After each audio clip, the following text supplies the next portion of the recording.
m'entendez, c'est parfait. Bonjour à tous, bienvenue pour cette deuxième journée de Symfony Live. Nous allons commencer dès maintenant en accueillant notre prochain candidat pour Qui veut gagner ma carrière de dev. Je vous demande d'accueillir Thomas Gix.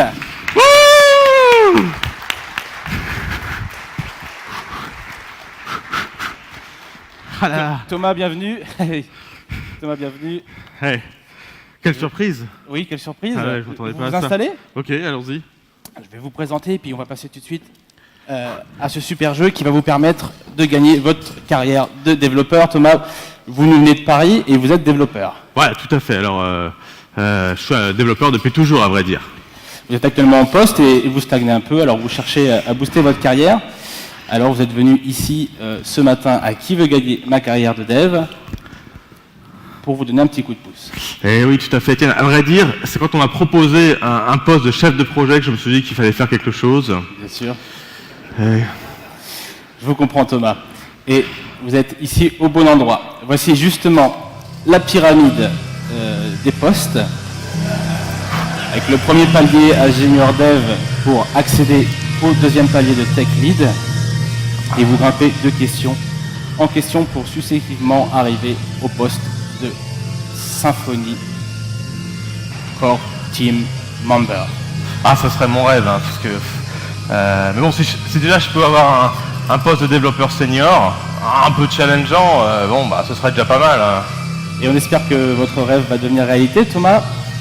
N'oubliez pas que vous avez également 3 jokers qui sont la pool request à un ami, le super random et le crowdfunding du public. Thomas, est-ce que vous êtes prêt? Tout à fait, Jean-Pierre. Étienne, je suis prêt. Allez, ensemble, nous allons jouer à Qui veut gagner ma carrière de développeur. Un peu d'encouragement, là. Allez. Première question, Thomas. Il s'agit de la question la plus importante. Elle va vous lancer dans le jeu. Quel est, selon vous, le meilleur éditeur de texte? Réponse A, Eclipse. B, Visual Studio. C, VI ou D, Emacs.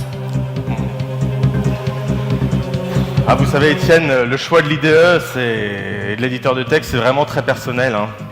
On passe tellement de temps avec son IDE, parce qu'évidemment, un bon travailleur, c'est d'abord de bons outils. Même si, à vrai dire, je pense que c'est pas si important, en fait. Oui. Parce que faut juste trouver le juste milieu, voilà, entre être dépendant d'un IDE. Il faut pas être dépendant d'un IDE, et en même temps, il faut le connaître suffisamment pour augmenter sa productivité. Enfin, en réalité, bon, c'est une question simple. Hein. La bonne réponse, c'est évidemment VI.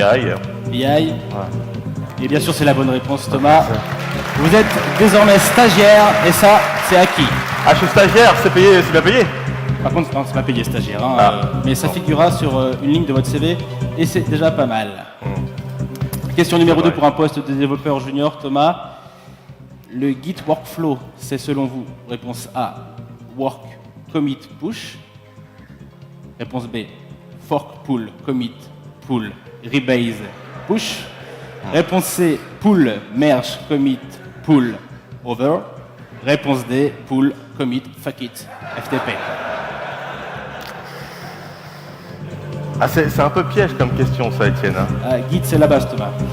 Je sais Git, mais ouais, et tout le monde en parle, mais personne ne l'utilise vraiment de la même manière. Et d'ailleurs, je soupçonne même que personne, même ici, ne sache vraiment ce que c'est Git. C'est vrai qu'il n'y a pas forcément un seul workflow, Thomas, mais il y a quand même un consensus autour du sujet de l'utilisation de base. Bah moi, le seul consensus que je vois, c'est la réponse D. En plus, moi, j'utilise même pas Git, hein, j'utilise CVS, et on vient tout juste de migrer sur SVN. Alors bon... Vraiment? Ouais, non, Ouais. je développe pas en COBOL quand même. Alors, bon, on utilise Git, évidemment. Je vais procéder par élimination, Étienne, hein, donc c'est pas la D, c'est pas la réponse A, c'est un peu simple. Bon, en même temps, il faut bien push, hein, Étienne. Je ne peux pas vous influencer, Thomas, mais ne vous précipitez pas. Je vous rappelle que si vous perdez maintenant, vous revenez à votre vie de chef de projet. Bon, mais je suis sûr de moi, ça va être la réponse B, voilà. Vous validez la réponse B, Oui. Thomas. Et c'est bien sûr la bonne réponse. Bravo, Thomas. Vous êtes junior développeur. Ça se passe bien jusqu'ici. Et vous avez atteint le premier palier. Quoi qu'il arrive, vous restez développeur. Le niveau développeur junior, c'est déjà bien hein, dans une carrière. Ouais, donc c'est vrai. vos jokers ont été conservés. J'ai encore tous mes jokers. Tout à fait. La prochaine question, Thomas. Quelle est la meilleure indentation selon vous? Réponse A, tab. Réponse B, espace. Réponse C, pas d'indentation. Ou réponse D, faut voir. Beaucoup de gens ont passé du temps sur cette question, même à l'époque. Je sais qu'il y a longtemps, il était question d'optimiser la quantité d'informations transférées, en fait. De quelle époque vous parlez? C'était dans les années 90, hein, avant la fibre, avant les réseaux performants, et quand les disquettes étaient nos seuls moyens de sauvegarde. La belle époque. Et puis après, il y a eu l'époque des éditeurs de texte, chacun s'est mis à choisir ses unités, bon. Et ça, c'est quand même plus trop d'actualité aujourd'hui, et à mon avis, là, à mon avis, c'est un peu piège, mais à mon avis, c'est un sujet un peu trop polémique. Et pour être un bon développeur, un bon contributeur OSS, à mon avis, devant ce genre de questions, vaut mieux rester vague. Donc je vais répondre, faut voir. C'est votre dernier commit, Thomas? C'est mon dernier commit, Étienne. On valide la réponse D, faut voir. À la question quelle est la meilleure indentation, vous avez répondu faut voir. Et c'est la bonne réponse. Vous êtes développeur. Et félicite Thomas, bravo. La question maintenant pour devenir senior développeur. Eh oui. Hein, ce poste c'est très important déjà, ça vous permet d'affirmer une certaine expérience et vous pouvez commencer à la valoriser. Tout à fait. Vous êtes prêt Thomas? Je suis prêt. Quel format choisir pour une structure conditionnelle? Nous vous proposons en réponse A, je mets une accolade à la fin d'une condition. Réponse B, je mets une accolade en début de ligne. Réponse C, s'il y a une seule instruction, je mets pas d'accolade. Ou réponse D, je fais du Python. C'est une très bonne question, ça, Étienne. En effet, Thomas. Je me souviens un jour, dans une précédente mission qu'on avait, l'équipe voisine à la mienne avait dû retarder sa mise en production à cause d'une histoire de conflit générée justement par un problème d'indentation et de structure conditionnelle. Vous avez réellement retardé la production? Ils avaient retardé la mise en production. Chacun codait dans son coin, aucune règle n'avait été fixée, pas de coding standard. Bon, le chef de projet a fini par s'exiler au Tibet et puis les développeurs sont partis en dépression parce qu'ils sont mis à travailler sur du prologue. Bref, moi je me souviens, mon équipe, on faisait les malins parce qu'en fait on avait choisi de développer en Python. Donc écoutez, je vais dire la réponse D, je fais du Python. Dernier commit. C'est mon dernier commit. Réponse de Thomas à la question quel format choisir pour une structure conditionnelle? Vous avez choisi je fais du Python. Thomas, bravo. Vous êtes désormais senior développeur.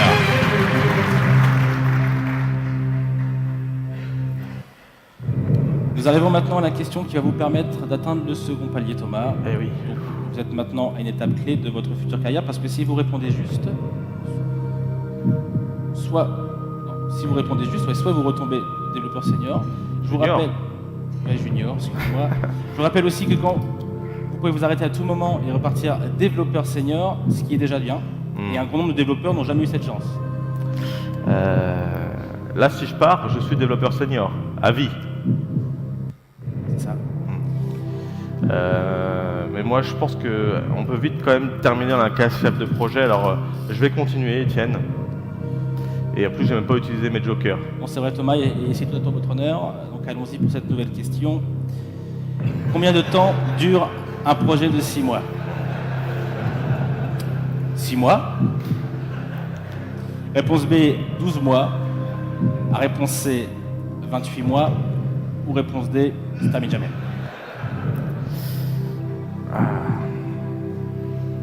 Je me souviens avoir lu une fois la loi de Linus Tallès qui dit qu'un projet c'est comme une demi-droite, il y a un début mais pas de fin. Alors bon, un projet n'est pas terminé, il est fonctionnel ou abandonné, voilà.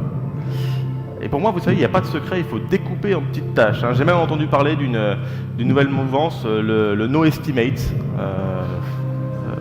Mais j'hésite, hein, que faire pour une techno inconnue quand on ne sait pas Attention Thomas, attention en effet aux estimations qu'on maîtrise mal. Hein. On va vite tendance à rentrer dans le territoire inconnu. En fait, mais j'ai quand même l'expérience un peu des chiffrages. J'ai mis en place des planning poker il n'y a pas très longtemps. Et je me suis toujours rendu compte qu'on était plus ou moins sur une charge multipliée par 2. Donc je vais dire, écoutez, un projet de 6 mois, pour moi, réponse B, il dure 12 mois. Vous êtes sûr, Thomas? Je vous rappelle que si nous jouons actuellement pour le deuxième palier et que vous échouez, eh bien, vous retombez en senior, en développeur junior, et il vous reste encore tous vos jokers. Non mais je suis confiant, là ça va aller, je vais valider la réponse B, c'est mon dernier commit. C'est votre dernier commit? C'est mon dernier commit. Nous validons la réponse B. Combien de temps selon vous dure un projet de 6 mois? Vous avez répondu 12 mois. Et c'est la bonne réponse.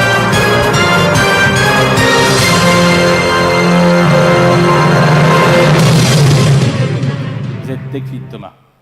Ouais. Quoi qu'il arrive, vous restez à ce poste, qui en fait rêver plus d'un, et je vous félicite. Tout va bien? Je suis tech lead. Bah, j'avoue que c'est un peu inespéré. Je pense que je vais m'acheter une nouvelle bécane. Espérons pour vous que vous pourrez aller encore plus loin. Un Core i7. Un Core i7? Oui, un Core i7. Ouais. C'est bien un Core i7. Ouais. Mais il arrive un moment dans la carrière de développeur où on prend de la hauteur et on encadre une équipe de développeurs. Il n'est pas question pour autant d'abandonner le code, vous savez bien. Ouais.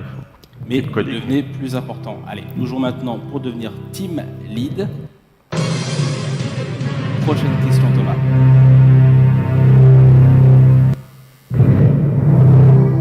Vous êtes prêts? Oui. Votre patron souhaite diviser le coût du projet par 2. Ce qui arrive. Vous éternalisez en offshore, ou bien vous donnez le travail aux stagiaires, ou bien encore vous embauchez 3 fois plus de personnes pour terminer plus tôt, Oui. ou vous embauchez des senior devs, des doers, des mecs qui get things done. Je me souviens à une époque, à des meet-up, j'ai rencontré d'autres développeurs qui avaient évoqué en long en large cette problématique. Nous avions à l'époque justement identifié certaines solutions. Et Écoutez Thomas, prenez le temps de bien réfléchir, c'est une question très importante. bon, déjà l'offshore, impossible de ne pas l'envisager en réalité dans cette industrie globalisée. Voilà, tant que les niveaux de vie sont pas nivelés, un développeur indien ou à l'île Maurice, ça peut coûter 15 000 € annuels, VS, je sais pas, même 120 000 $ dans la Silicon Valley. L'offshore peut fonctionner si on est conscient de ce que c'est, si on a de l'expérience, des process. Bon, là, pour diviser le coût du projet par 2, je suis pas convaincu que ça pourrait tenir la route. Bon, les stagiaires, moi j'ai une règle pour les stagiaires, ne jamais donner de travail aux stagiaires pour les core features. Pour moi, un stagiaire, il devrait travailler sur les features périphériques, en fait, annexes, genre un peu de la R&D, des essais. Si en fait tu fais travailler un stagiaire sur des core features, c'est que tu as besoin d'un employé, en fait. Et du coup, ce ne sera sûrement pas bien fait, et au final, tu auras perdu ton temps, donc on n'aura pas divisé le coût du projet par 2. 3 personnes, réponse C, ne mettent pas 3 fois moins de temps, hein, c'est l'exemple classique de la femme enceinte, voilà, qui ne met pas 1 mois avec 9 femmes, là, vous connaissez le truc. 9 mois pour faire une femme, un bébé. Oui, ok. 9 bébés en 1 mois. Okay. C'est compris Thomas.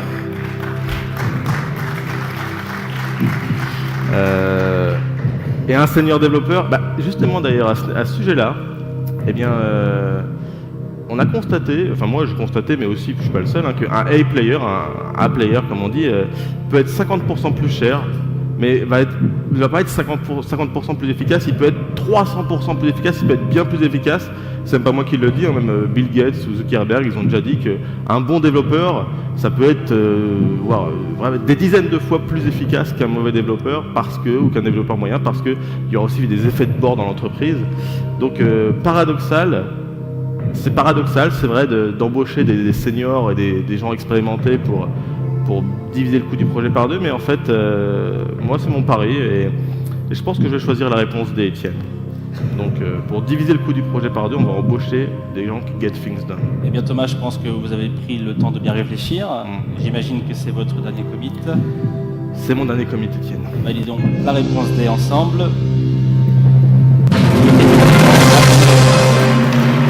Yeah. Bravo Thomas.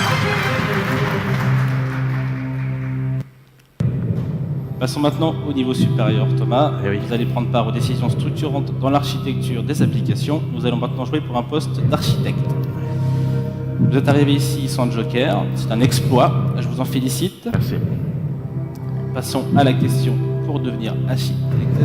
Quel est le pire langage à ne pas choisir, Thomas? Question importante. En réponse A, nous avons COBOL, B, Visual Basic, C, Java ou D, D. D. D, la réponse D.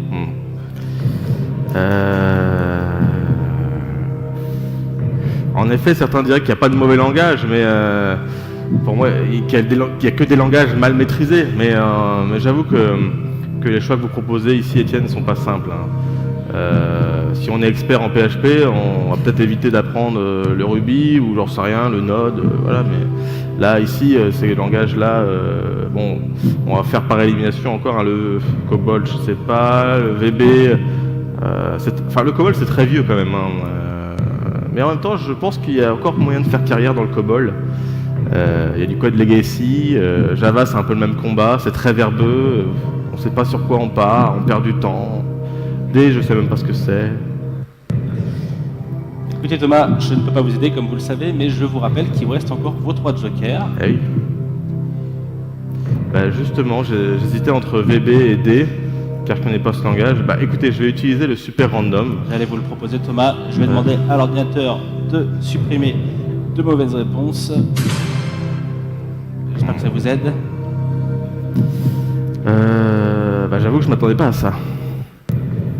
Je pense que l'important c'est de ne pas s'enfermer dans une techno, d'être avant tout un peu polyglotte, mais là, en fait, en réalité, surtout le Visual Basic, c'est vraiment naze. Bon, écoutez, allez, je choisis la réponse B, Visual Basic. C'est votre dernier commit, Thomas. Voilà, c'est mon dernier On commit. sélectionne la réponse B, et pour vous, le pire des langages, et bien sûr, Visual Basic. Bravo, Thomas. C'est bien. C'est bien, ouais. Vous êtes désormais architecte, Thomas, je vous félicite. Ouais, merci. Plus que Architecte. plus que 3 questions, et vous serez peut-être Symfony Core Team Member. Plus que 3 questions. Oui, plus que 3 questions. Et vous menez plutôt bien votre carrière jusqu'à présent, je vous propose donc de continuer pour prendre part aux décisions de toutes les applications. Voici la question pour devenir lead architecte. Thomas, quelle est la différence entre un logiciel open source et un logiciel libre? Réponse A, un logiciel libre peut se promener où il veut. Réponse B, le libre inclut une éthique que n'a pas l'open source. Réponse C, seul Stallman le sait. Et réponse D, tant que ce n'est pas propriétaire. C'est une question existentielle, ça, Étienne. En effet, Thomas, à ce stade, vous devez savoir ce genre de choses. L'architecte doit savoir ce genre de choses. Le livre, vaste sujet. Sans lui, beaucoup d'entreprises ou de start-up ne seraient pas grand-chose. Ce qui est important avec le livre, c'est de contribuer. Rien d'obligatoire, bien entendu, mais après tout, c'est bien un juste retour des choses, contribuer. De plus, si on est dans une entreprise qui partage des projets, ça permet de gagner en visibilité. Moi, j'aime bien l'idée. Ça forge la marque employeur. Ça permet d'attirer des profils intéressants, de recruter. Donc, c'est une très bonne remarque, Thomas, d'autant plus qu'aujourd'hui, c'est un monde en pleine expansion et ce genre d'initiative est très recherché, à ce qu'on dit. Ouais, c'est vrai. Mais en réalité, je constate beaucoup aujourd'hui que beaucoup de codeurs négligent la visibilité que peut leur apporter des projets open source. Il est pourtant important de faire vivre l'écosystème. J'irais même jusqu'à dire évidemment qu'un bon profil GitHub, c'est mieux que n'importe quel CV. Aujourd'hui, les développeurs n'ont plus vraiment de CV. Maintenant, si je reviens à la question, j'avoue que je ne sais pas trop quoi choisir. Et pour moi, c'est une question que... j'hésite entre deux réponses. À mon avis, peut-être qu'il faudrait faire intervenir une communauté, justement, vu que c'est une question liée à la communauté. En effet, Thomas, puisque vous avez étudié Super Random, il vous reste encore 2 jokers, le crowdfunding au public et la pull request à un ami. Lequel voulez-vous utiliser? Je pense que je vais faire appel au public, Étienne. Vous êtes sûr? Ouais, je pense que je vais faire appel au public. Très bien, Thomas. Alors, très cher public, c'est maintenant à vous, je vous invite à saisir votre boîtier imaginaire que vous avez sur votre siège et à répondre en réponse A, B, C ou D. Et Thomas compte sur vous, c'est à vous. Je vous rappelle que vous répondez uniquement si vous avez trouvé votre boîtier imaginaire et si vous connaissez la réponse. Je vous laisse prendre le temps et bien réfléchir. Ouais. Peut-être que seul Stallman le sait. Si c'est C, ils peuvent pas répondre. Vous savez, quelquefois, on est souvent aidé par le public. Ah, Dragan Thomas. Le public est complètement indécis, cependant, on voit bien qu'une réponse se détache. Seul Stallman le sait, je m'en doutais. Mais en fait, bon, passons à la suite, à mon avis. En réalité, je pense que le public a un peu pris peur de Stallman, mais en fait, pour moi, le libre, c'est avant tout une histoire d'éthique aussi. Donc, j'ai peut-être une petite idée, donc je vais quand même prendre la réponse B. Le libre inclut une éthique que n'a pas l'open source. Je ne peux pas croire que ce soit la solution, soit C. Vous validez la réponse B? C'est votre dernier commit? C'est mon dernier commit, Étienne. D'après vous, la différence entre un logiciel libre et open source? Bravo Thomas, bravo. Vous êtes désormais lead architecte. Je vous en félicite une nouvelle fois. Et nous allons passer à la question pour devenir CTO, qui est là du haut niveau. Déjà CTO? Oui. Il y a une question de la victoire finale. Thomas, vous êtes prêt? Je suis prêt, Étienne. Thomas, combien de side projects peut-on lancer à côté du travail? La réponse A, 0, donc ça foudre. La réponse B, un seul, hélas. Réponse C, 12. Ou réponse D, not a number.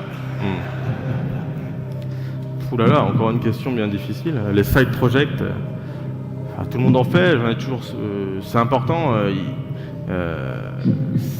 Ça permet de rester au courant des nouvelles technologies. Par exemple, ici à Symfony Live, à chaque fois que je demande à quelqu'un ce qu'il fait, il est développeur back-end Symfony. Je suis bon. Il me dit bon, à côté, à la maison, je travaille sur d'autres technos, mais voilà. Je pense d'ailleurs que si on n'avait pas fait tous ces side projects, on n'en serait pas là, parce qu'évidemment, on n'est pas juste des développeurs PHP, on est des développeurs avant tout. Je veux bien croire que quand on est CTO, réponse A, on n'a pas que ça à faire. Mais je suis intimement convaincu que c'est là qu'on va expérimenter et tester pour les nouveaux projets. Ça permet de rester à jour. Le seul hic, c'est qu'il faut leur donner du sens. Et d'ailleurs, moi, je suis convaincu que les side projects, souvent des développeurs, sont des projets qui vont être le terreau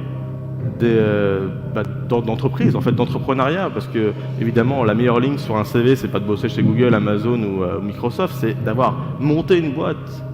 Et même peut-être de l'avoir revendu à Google, Amazon ou Microsoft. Bon, et puis, moi, écoutez, pour moi, il n'y a pas de limite à mettre, on ne peut pas formaliser. Donc pour moi, je vais dire réponse D. On ne devrait pas se fixer de limite si on a envie de lancer un side project. Donc voilà, réponse D, not a number. Eh bien, écoutez Thomas, je ne vous ai jamais vu encore aussi sûr de vous depuis le début du jeu. C'est bien, hein, on voit que vous progressez et que vous prenez confiance en vous. Vous validez la réponse D. Je la sélectionne pour vous. C'est mon dernier commit, oui. Oui. À la question combien de side projets peut-on lancer à côté du travail, vous avez répondu not a number. Et vous avez raison Thomas, bravo. Eh oui. Voilà. Vous êtes le bras droit technique de la société. Ah ouais, le directeur technique, CTO. C'est ça. Ah oui. La question que je vais vous poser maintenant vous permet de devenir Symfony Core Team Member. Le Graal. Ah oui. Vous êtes prêt Thomas? Je suis prêt, mais... Ou sinon, je peux m'arrêter là et rester CTO. Oui. Vous êtes sûr? Non. C'est parti. Non. Combien de composants Symfony? Il y a moins de Symfony Core Team Member que de CTO dans le monde. C'est vrai. Donc... Combien de composants Symfony existe-t-il Thomas d'après vous? Je vous propose la réponse A, un seul. Réponse B, 35. Réponse C, 42. Petit clin d'œil 42. Ouais. Et réponse D, 48. C'est une question difficile, hein, en fait. Elle a l'air simple comme ça, mais en réalité... Ne vous précipitez pas, Thomas. Alors écoutez, moi, peut-être la réponse 1, pourquoi pas. Il n'y a qu'un seul Symfony. Nous sommes Symfony. Tu es Symfony, je suis Symfony. Symfony est unique. Ça vous dit quelque chose, non? Bah en même temps, Symfony, c'est pas un framework, c'est un ensemble de composants découplés. Chacun peut y faire ses courses, choisir ce qu'il veut, voilà.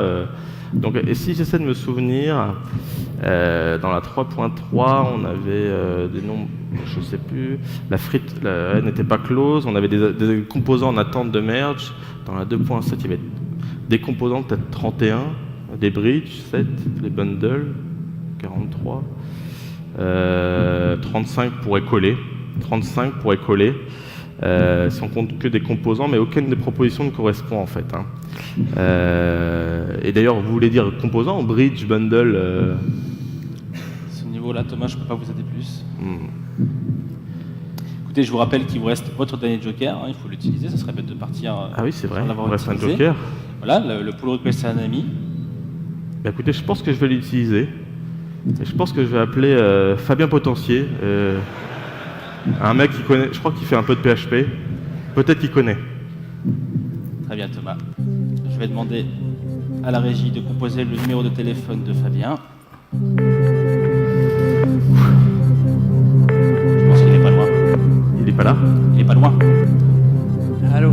Allô? Allô, Fabien? Allô, Fabien? Ouais. Oui. Et bonjour, c'est Étienne, Fabien. C'est Étienne de Qui veut gagner une carrière de développeur.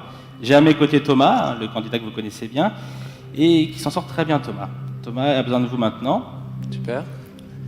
Et nous sommes à la dernière question, Fabien. Il a besoin de vous pour devenir Symfony Core Team Member. Je vais vous laisser discuter ensemble. Mais attention, c'est très court. Vous n'aurez que 30 secondes, donc s'il vous plaît, allez droit au but. Thomas, c'est à vous. C'est parti. Salut Fabien, alors voici la question, écoute bien, combien de composants Symfony existe-t-il C'est 1, 35, 42, 48, tu connais un peu les composants? Oula, attends, il faut que je réfléchisse déjà. Tu tombes mal, je suis en famille là. Non mais les composants Symfony. Si tu me parles de Symfony 1, Symfony 1, il n'y avait pas de composants, donc c'est 0. Symfony 2, attends, il faut que je réfléchisse. Symfony 3, on est en train de finir, on est en freeze. Une quarantaine à peu près. Mais en fait c'est 1, 35, 42 ou 48. Tu me poses une colle, hein. Honnêtement je me rappelle plus. Ah, Thomas, c'est terminé, je suis désolé. J'espère que ça vous a aidé. Les 30 secondes sont passées. Est-ce que vous avez la réponse que vous attendiez, Thomas? En fait, je pense qu'il a dû passer sur Node.js. Peut-être qu'il a... Ouais, bon. Écoutez, je pense, Étienne, qu'il y en a beaucoup, de toute façon. Donc, je vais dire 48, parce que, bon, potentiellement, si on compte tous les composants, les bundles et voilà, tout ça, on ne doit pas être loin de 48. Donc, écoutez, Étienne, je vais dire 48. C'est votre dernier commit, Thomas. Je vous rappelle que vous jouez pour le poste de Symfony Core Team Member. Ouais, je vais dire 48, c'est ma dernière... c'est ma dernière... On sélectionne la réponse des Thomas. À la question combien y a-t-il de composants, vous avez répondu 48. Thomas,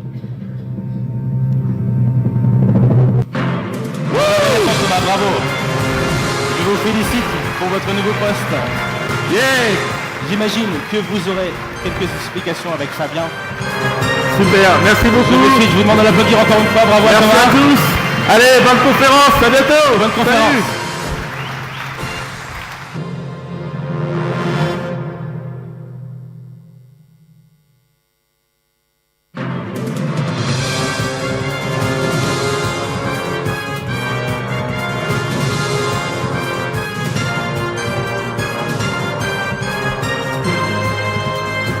Allô, ouais, voilà. Bon, bonjour à tous, juste un petit mot pour vous re-souhaiter bienvenue à Symfony Live. Merci à toute l'équipe de Symfony d'avoir organisé ce petit sketch avec nous. Et du coup, j'espère que vous avez bien aimé. Et du coup, nous serons aujourd'hui encore avec notre petit stand et quelques livres et quelques affiches. N'hésitez pas à venir nous voir. D'ici là, on vous souhaite effectivement une excellente journée. Enjoy, et puis apprenez bien le Symfony et peut-être un peu de Node si Fabien veut bien. Allez, salut!